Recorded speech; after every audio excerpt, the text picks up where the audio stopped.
नमस्कार, सुप्रभात। स्वागत आप सभी का सबरंग कार्यक्रम में आज की इस प्यारी सी सुबह में। बड़ा अच्छा लगता है सुबह-सुबह आप सभी से मुलाकात होती है और चंद खूबसूरत बातें होती हैं। सचमुच अच्छी बातों की लेन-देन हमारे जीवन को अच्छाई की ओर लिए चलती है। वो कहते हैं ना कि जैसा श्रवण होगा वैसा ही जीवन होगा। हम जो अच्छी चीज़ें सुनते हैं वो कहीं न कहीं हमारे जीवन में काम करती चलती हैं, हमारे जीवन को परिवर्तित करती चलती हैं। इसीलिए अच्छा संग, अच्छा अध्ययन, अच्छा श्रवण ये जीवन का एक अंग बना लें, ताकि हम अच्छाई और सच्चाई की ओर ही चलते रहें क्योंकि इनका बहुत ही गहरा प्रभाव हमारे जीवन पर पड़ता है। जो चीज़ें बुरी चीज़ें हैं, नकारात्मक चीज़ें हैं, यदि लगातार हम सुनते हैं तो हमारे जीवन में नकारात्मकता घर करती चलती है। लेकिन वहीं हम अच्छी बातें सुनते हैं, सकारात्मक बातें सुनते हैं, आशावादिता भरी बातें सुनते हैं, हमारे जीवन में भी सुंदर आशा और उत्साह का संचार होता चलता है। और यही लक्ष्य है सबरंग कार्यक्रम का भी कि आपके जीवन में अच्छाई, सुंदरता और साथ ही उमंग, उत्साह ये सब भरपूर होते चलें ताकि आप अपने जीवन के सुंदर ध्येय की ओर चलें और इस जीवन का आनंद भी लें। और यही कारण है कि बहुत सुंदर-सुंदर और छोटी-छोटी चीज़ें हम आपके लिए लेकर के आते हैं जो जीवन में बहुत उपयोगी हैं। आइए देखते हैं आज सुवाक्य में आपके लिए कौन-सी सुंदर बात है। तकलीफ अकेलेपन से नहीं, अंदर के शोर से है। इंसान एक सामाजिक प्राणी है जो एक साथ रहने का अभ्यासी है। मुझे अकेला छोड़ दो, यह शब्द इंसान इसलिए नहीं बोलते हैं कि उनको अकेलापन पसंद है, बल्कि यह इसलिए बोलते हैं क्योंकि उनमें अपने अंदर के शोर को संभालने की ताकत नहीं होती है और उन्हें लगता है कि मुझे समझने वाला कोई नहीं है। ऐसे में चाहिए परमात्मा और आध्यात्मिक लोगों का संग। राजयोग के अभ्यास से जब मन शांत हो जाता है तो हमें एकांत पसंद आता है। एकांत अकेलापन नहीं है। एकांत का अर्थ है अपनी आत्मा की गहराई तक जाना। यही सुखी जीवन की नींव है।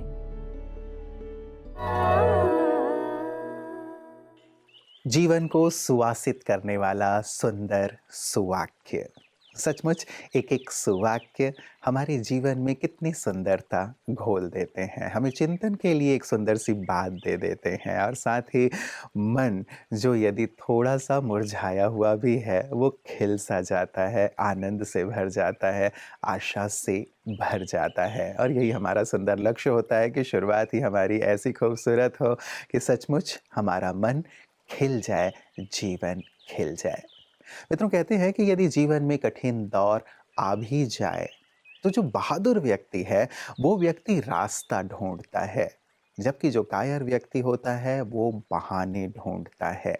आप सभी बहादुर हैं, मुझे पूरा विश्वास है और हमें बहादुर बनकर के ही अपने जीवन में रहना है और जब कभी भी जीवन में विकट दौर आ जाते हैं, चाहे हमारे या फिर हमारे अपनों के, तो हमें रास्ते देखने चाहिए कि कहाँ से इससे बाहर आया जा सकता है। ना कि दोषारोपण किया जाए अपने ऊपर या दूसरों के ऊपर कि इस वजह से, इस वजह से, इस वजह से ये बात हुई। वजहें कई हो सकती हैं, लेकिन ऐसे समय पे हमें रास्ते की ओर देखना चाहिए, आशा के चिराग की ओर देखना चाहिए।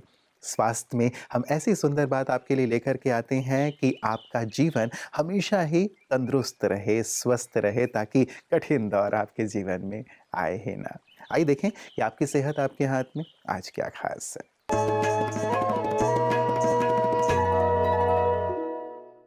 ओम शांति। हम कैंसर से डर तो रहे हैं, लगता भी है, लेकिन आपको पता है कि फियर होने से हमें तनाव होगा और स्ट्रेस एक ऐसा एपिजेनेटिक फैक्टर्स है, बहुत सारी स्टडीज़ ने इसको प्रूव किया है कि वो भी कार्सिनोजेन के रूप में काम करता है। Stress is one of the carcinogenic agent. तो हमें इस तनाव को और इस डर से बचना कितना इम्पॉर्टेंट है। लेकिन कैसे बचें? हम जानते हैं कि हमें नहीं डरना चाहिए, डर लग जाता है। हम जानते हैं कि हमें तनाव नहीं होना चाहिए, हो जाता है। हमारी कार्यशैली ऐसी है कि हमें नाइट शिफ्ट करना पड़ता है, तो क्या करें? देखिए, इसके बहुत सारे रास्ते हैं, छोटे छोटे टिप्स। जैसे हम इस बात को पहचानें कि हमें कौन सी बातें ऐसी हैं जिससे हमें तनाव होता है। उन बातों परिस्थितियों को तो हम नहीं बदल सकते हैं, लेकिन हम अपने रिएक्शन को उसके लिए बदल सकते हैं। और उसके लिए हम राजयोग मेडिटेशन सीखते हैं, क्योंकि राजयोग मेडिटेशन जब हम सीखते हैं तो हमें स्वयं पर कंट्रोल पता पड़ जाता है और हम इतने सशक्त हो जाते हैं कि we can take charge of our self. हमें क्या खाना है, कैसे जीना है, ये कंट्रोल हमारे हाथ में होता है। राजयोग मेडिटेशन हमें ये सिखाता है कि मैं ये शरीर नहीं, इस शरीर को चलाने वाली एक चैतन्य शक्ति हूँ, इस शरीर रूपी सत्ता की मालिक हूँ। परिस्थितियाँ बाहर हैं, लेकिन मैं शांत स्वरूप, आनंद स्वरूप, शक्तिशाली आत्मा हूँ। तो स्ट्रेस जो एक कार्सिनोजेनिक के रूप में आज हमारे चारों तरफ एटमॉस्फेयर में है, उसको दूर करने के लिए राजयोग मेडिटेशन का अभ्यास हम अपने दिनचर्या में कुछ पल निकाल के ज़रूर करते हैं। ओम शांति। मित्रों, आप सभी अपने जीवन के हीरो खुद हैं और हीरो अपने सपने खुद पूरे करता है। वो किसी पर आश्रित नहीं रहता, वो अपना मार्ग स्वयं निर्मित करता है। उसे कैसे भी स्थान पर फेंक दिया जाए, कैसी भी विकट परिस्थिति में डाल दिया जाए, लेकिन वो अपने लिए रास्ता निकाल ही लेता है। आपने हीरो को देखा होगा, नायक को देखा होगा, उसका जीवन अनेक विपत्तियों से भरा हुआ होता है, लेकिन हर विपत्ति में वो अपनी धैर्यता को नहीं छोड़ता, अपनी शांति को नहीं छोड़ता, अपनी आशावादिता को नहीं छोड़ता और उस स्थान से भी कैसे बाहर आया जाए ये सोचता है। हमें भी मित्रों ऐसे ही अपनी जीवन में सोचना है, अपनी राह खुद बनाने हैं, साथ ही अपने जीवन को एक हीरो की तरह स्वयं निर्मित करना है, जैसा कि हमारे विशिष्ट जन करते हैं। इस सेगमेंट में ऐसे ऐसे हमारे विशेष मेहमान आते हैं जो अपने क्षेत्र में खास हैं। उनके अनुभवों से हम लाभान्वित होते हैं कि जीवन में मूल्यों का, आध्यात्म का क्यों होना ज़रूरी है, वो हमें सिखाते हैं, समझाते हैं। आइए देखें कि आज हमारे साथ कौन है।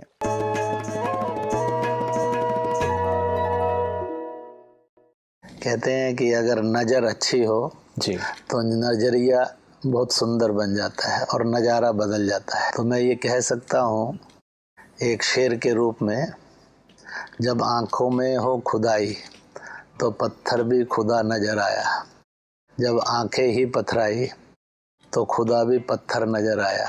क्या बात है। मुझे लगता है कि ब्रह्म कुमारी ईश्वरीय विद्यालय हर मनुष्य को एक नज़र देने का काम करता है। जी, अच्छी नज़र, अच्छा उसके नज़रिया। कारण स्वाभाविक रूप से उसका नज़रिया बनता है, फिर नज़ारा बदल जाता है। ऐसा लगा कि ये सारा संस्थान जो है, इसका हर क्षण और हर श्वास इसी के लिए समर्पित है, ऐसा चारों तरफ के आभा मंडल में लगा। कहते हैं कि भोजन बनाने से लेकर भोजन खिलाने वाला और भोजन खाने वाला सब इसी रूप में यहाँ आचरण कर रहे हैं। कहते हैं कि सफाई करने वाले से लेकर कुर्सी पर बैठकर उपदेश देने वाले तक भी इसी रूप में अपने व्यवहार को प्रकट कर रहे हैं। मैं ये कह सकता हूँ कि संस्थान विज़न है उसके पास, और उसके पास मिशन है, और उसके पास प्रभु का आशीर्वाद है कि वो अपने विज़न को मिशन में बदलकर सफलता प्राप्त करे। ये एक एहसास जो भी 4-6 घंटे बीते सोने के अतिरिक्त उसमें ध्यान में आता है। मित्रों, कहते हैं कि आपका इंटेंशन कितना भी अच्छा क्यों ना हो, लेकिन दुनिया वालों को अच्छा प्रेजेंटेशन चाहिए। यदि प्रेजेंटेशन अच्छा है तो आपकी कीमत बहुत ऊंची है, बहुत ही आप महान गिने जाते हैं दुनिया वालों की नज़र में। लेकिन आपका प्रेजेंटेशन कितना भी अच्छा क्यों ना हो, लेकिन आपकी इंटेंशन के आधार पर ईश्वर आपकी मूल्य आंकते हैं। अब हमें तय करना है कि हमें अपना इंटेंशन अच्छा रखना है या प्रेजेंटेशन। दोनों अच्छे हों बहुत ज़रूरी है, लेकिन यहाँ प्रेजेंटेशन का भाव है केवल दिखावा करना, केवल वाहवाही के लिए कार्य करना, अंदर भाव कुछ और क्यों ना हो।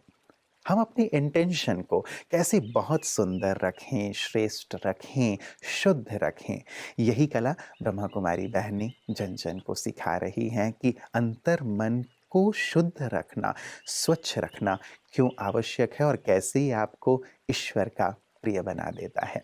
आइए देखें पीस न्यूज़ हाइलाइट्स में।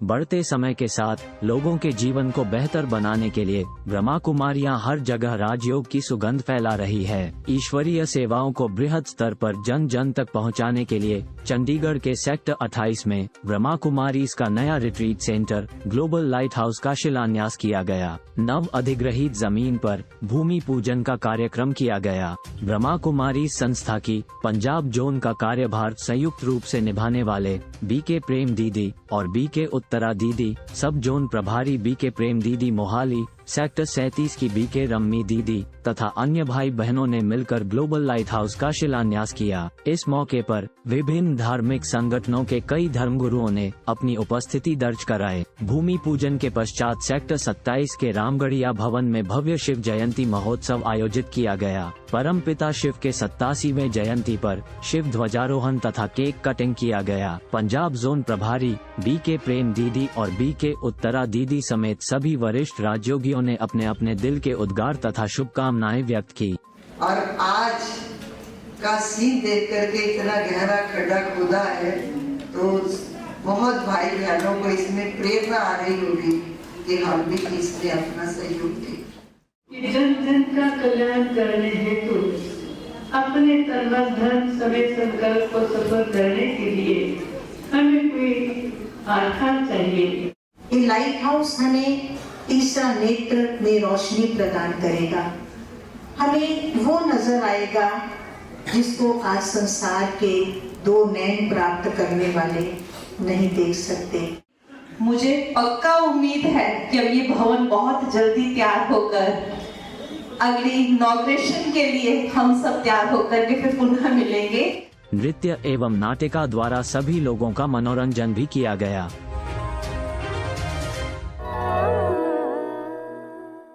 तो मित्रों, जाते जाते यही होमवर्क हम सभी अपने लिए लेते हैं कि अपने इंटेंशन को हम बहुत ही शुद्ध रखेंगे, भाव सबके लिए बहुत ही श्रेष्ठ रखेंगे, क्योंकि जितना भाव में हमारे इंटेंशन में शुद्धता है, पवित्रता है या फिर निस्वार्थ भाव है, उतना ही हम आनंदित रहते हैं, खुश रहते हैं, शांत रहते हैं।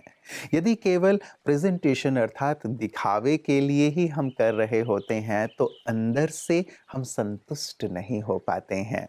क्यों ना अपनी इंटेंशन को, जिस पर ईश्वर की नज़र होती है, हमारी अंतरात्मा की नज़र होती है, उसे हम बहुत ही पाक रखें, शुद्ध रखें, निस्वार्थ रखें। फिर देखिएगा कि जीवन में जो आप कार्य कर रहे हैं, भले ही बड़े कार्य नहीं, छोटे कार्य ही क्यों ना कर रहे हों, लेकिन वहाँ संतुष्टि होगी, आनंद होगा। ज़रूर आज इस पर गौर कीजिएगा। कल पुनः आप सबसे मुलाकात होगी। नमस्कार। ओम शांति। जीवन के